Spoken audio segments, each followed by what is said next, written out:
Hey everyone, welcome to Sam's Sports Corner episode 41. First thing we're going to talk about tonight is a little hockey. In an interesting turn of events, the Las Vegas Golden Knights, whose name makes zero sense at all, have the best start to any expansion team in history. They're currently 7-1. They got 14 points. They're second in the West Pacific. They're killing it. I am completely blown away by how well they have done. They beat my Blackhawks last night, and I was just impressed. On a third-string goalie, their starter and their backup are injured. This asshole is basically playing in a rec league, and he still beat the Hawks. He didn't face many shots, but they're doing very well as a team. I'm very impressed. I can't say enough. And their Twitter, if you have a Twitter, you need to go follow the Golden Knights because they currently have the best Twitter game in the hockey world. They're hilarious. They don't give a shit. When people are like, oh, that's not PC, they're like, yeah, whatever. This is why we said it. So it's great. It's hard not to be a fan of them because it's a new team. There's no reason to hate them yet. They're great. Obviously, still Blackhawks fan, via the poster. But look out for the Golden Knights. I think they're going to make the playoffs this year, which would be the first expansion team in history. Watch out for that. Next, we're going to talk some baseball. My Cubs are out, which means we hate the fucking Dodgers. Taylor, or whatever his ginger name is, can be melted in lava with the rest of the gingers, like South Park said. No, absolutely not. That bearded a-hole and Yasiel Puig. Ooh, Yasiel Puig. No, we're Houston fans, and Houston dropped game one. I think they got it in 6. To be honest with you, their pitching is just better. Justin Verlander is an absolute stud. Jose Altuve is too much of a leader. I think Houston's got it, in my personal feelings. Unfortunately, though, Clayton Kershaw this season has broken his curse of being a bad October pitcher. I don't know where this came from. I don't get it. He's always been like, oh, he's a stud, until October comes and then he's trash cabbage. Now, all of a sudden, he's throwing like bombs and dimes and just ridiculous junk. I hate it. Because I like Clayton Kershaw. I like having the ability to make fun of Clayton Kershaw in the postseason. He's not giving it to us this year. So hats off to him and his great performance. But I hope he chokes on a corn dog and dies or something along those lines. Next, we're going to get into the baby of the week real quick. Steph Curry, welcome to the show, you piece of shit. Steph Curry, who's always Mr. Level-Headed, Mr. Glory to God. This last week against the Grizzlies, who are actually have no losses, so shout out to my Memphis crew. The Grizzlies are undefeated, which is blowing my mind for this year.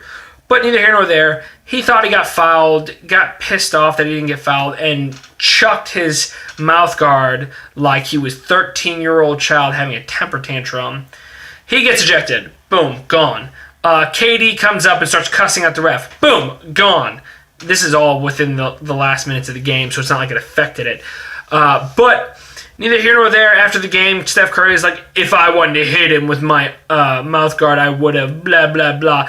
No, the problem is you're still a petulant child who threw your mouth guard because you didn't get a call. You're supposed to be a man of God and this big leader and this big motivator for kids. Well, throwing a temper tantrum on the court because you don't get a call is not the way to show kids how to play the game, Steph Curry. So maybe you should take a step back and look at the way you play the game and realize that you're not always perfect. Because throwing that mouth guard like a fucking child in a temper tantrum was BS. And I'm glad you got ejected. Hopefully you'll take a step back and look at what you do, because you're supposed to be this big figure for kids to look up to. And throwing temper tantrums is not the way to do it. And that's why you're my crybaby of the week. So hopefully you can grow from this and learn from this. Or maybe not. I hope not, so that you get kicked out of 17 more games this year and you fade back to irrelevance. That is my actual hope. Lastly, Juju Smith-Schuster is a wide receiver for the Pittsburgh Steelers. He normally rides a bicycle, and his bicycle got stolen. I mean, first off, Juju, you're in Pittsburgh. Of course your bike got stolen. I don't know why you're surprised. Pittsburgh's a shithole. Like, come on. I do feel bad for him, though. This dude's like mean major transportation got stolen. He took to Twitter, was like, help me find my bike. It's funny. The greatest part about it, though, is they're in all kinds of trouble on social media because Martavius Bryant's screwing up and cussing out the organization. But Mia Khalifa tweets at Juju and is like, oh, Team Juju, I want to help you find your bike. What? And Juju fires back and is like, I'm young, but I'm not stupid. Get out of my mentions. It's great. There's nothing I love. After the way she's curved some of my favorite athletes, there's nothing I love more than watching, like, a hot chick get turned down. Like, there's, like, at a bar when a hot chick's like, oh, that guy's cute. Let me flirt with him. And he's like, bye, bitch. Like, nothing better than that. But on a grand scale, this chick's a porn star. And this wide receiver is just like, no. And I love it, because that has got to be extremely crushing to her self-esteem, which is what I want, really. And I don't care that people are all body positive and shit right now in the PC world. I love watching a hot chick get put in her place. So if she could just feel bad about herself, and the only reason she's famous is because she takes the pretty well. So seeing her get crushed on that scale is just beautiful. I hope you guys enjoyed this week's episode. Just to let you know, next week, I'm going to be trying out a podcast method. We're not going to do the video on YouTube.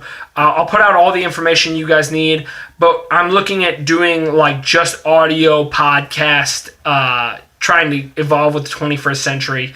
So look out for that. It's going to be a little longer. I'll be able to get more in detail on things, and I can't wait to see you guys next week.